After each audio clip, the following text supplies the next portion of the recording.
Hey everyone, so for the second book I'm going to be reviewing today, it's going to be Then She Was Gone by Lisa Jewell. This is my third book by her, and this is a book about a girl who goes missing and the relationship between her and her mum before it happened and her mum's emotions after it happened, and it describes the actual events of what happened to her. And I have to say, I wasn't a massive fan of this book. Not like the others I've reviewed, but I do think that her books are good. The first book that I read of hers was None of This Is True, which came out in 2022. This is one of her earlier books, came out in 2017. So maybe, I don't know, maybe her rating was slightly different then. Because I didn't get into this as much. This was like a bit slow for me. I had to, start over again a few times because I wasn't getting into it. Sometimes I have to do that with books just to be able to like get all the plot in my head and be able to get all the characters right and all the situation and everything that's happening and all that. But I mean, there was good things about the book. Yeah, the relationship between the mother and the daughter was good, and basically it was about um the main other main characters are the daughter's tutor that she had for, I think it was maths. I think it was that anyway. I'm not 100%. I can't really remember, but um yeah. Anyway, so yeah, and then she disappears one night, the daughter, and then no one knows what happened to her. And there's footage of her as she crosses the road or something like that along those lines anyway, and that was the last she was seen. And the mother is in hysterics trying to search for her and do whatever she can to look for her, but years have passed and she still hasn't been found, and there's little hope of her being found. But um there is so the mother actually ends up meeting another man after she gets divorced, and then the man's daughter actually looks strikingly similar to her own daughter, and that is when things start to get interesting, and she has to figure out why she looks so much like her daughter and what if her daughter's alive and everything surrounded it. And I have to say it was intriguing premise. It was an intriguing setup, an intriguing book, but it wasn't executed in all the right ways for me anyway. But I still had, you know, an alright time with it, and I would read it once, but I wouldn't.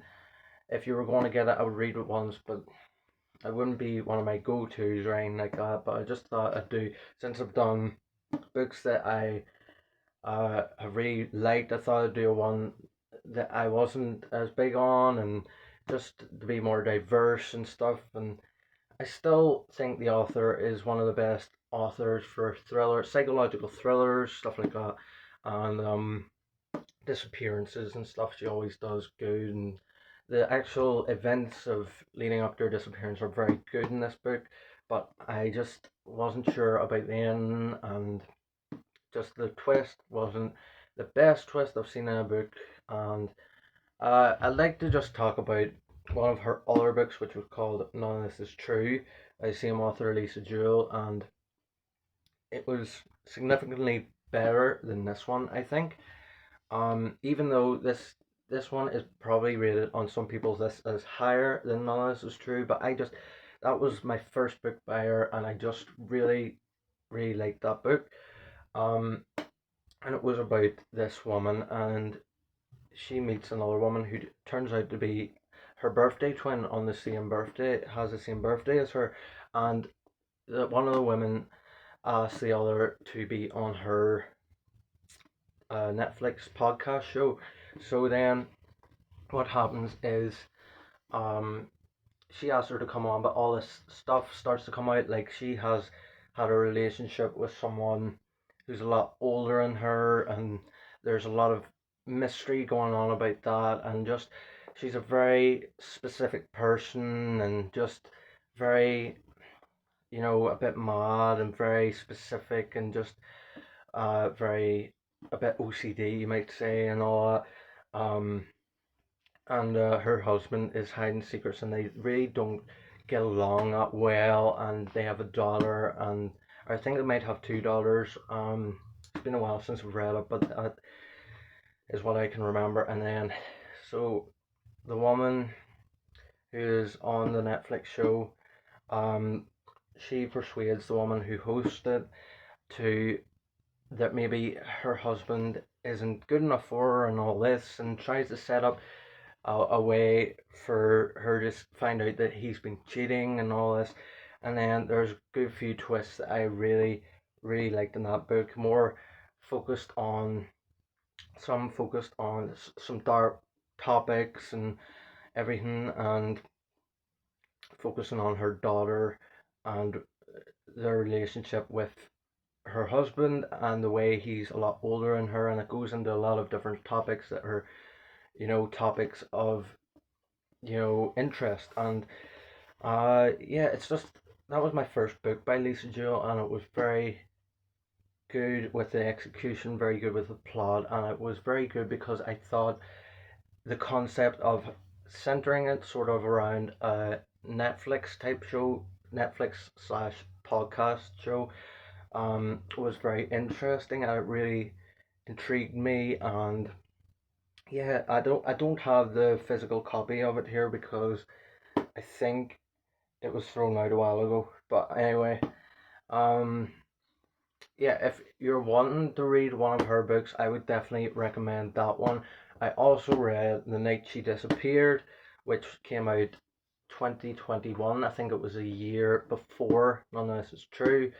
And that one was alright, better than this one anyway. And um, that book was about another disappearance and all. And so the two topics in this one and The Night She Disappeared are quite similar, but different executions and all that. So yeah, if you're wanting to get into Lisa Jewell's books, I would definitely recommend uh, None of This Is True. And if you're wanting something a bit more slow burn, and a bit more just, I don't know, you just want to see more of the story and stuff, I would recommend The Night She Disappeared. And it maybe you could go read this one and you'll like it, but it wasn't her best one, I thought, even though it was highly rated. That's why I wanted to check it out after reading None of This Is True and The Girl That Disappeared. Maybe you go and check this out, and it's actually one of your, turns out to be one of your favorite books. Maybe, I don't know, but anyway, so I have another Lisa Jewell book to read, and yeah, there's a good lot of her backlog that I have to get to and all. So there's a lot more of hers after reading the future, but I would definitely say on the whole she has very good writing. Her writing is always very good, and the structure of the stories are very good. I just wasn't a fan of how this one was executed, but I'm a big fan of how the other two were executed with um the way it was written. It was just very good.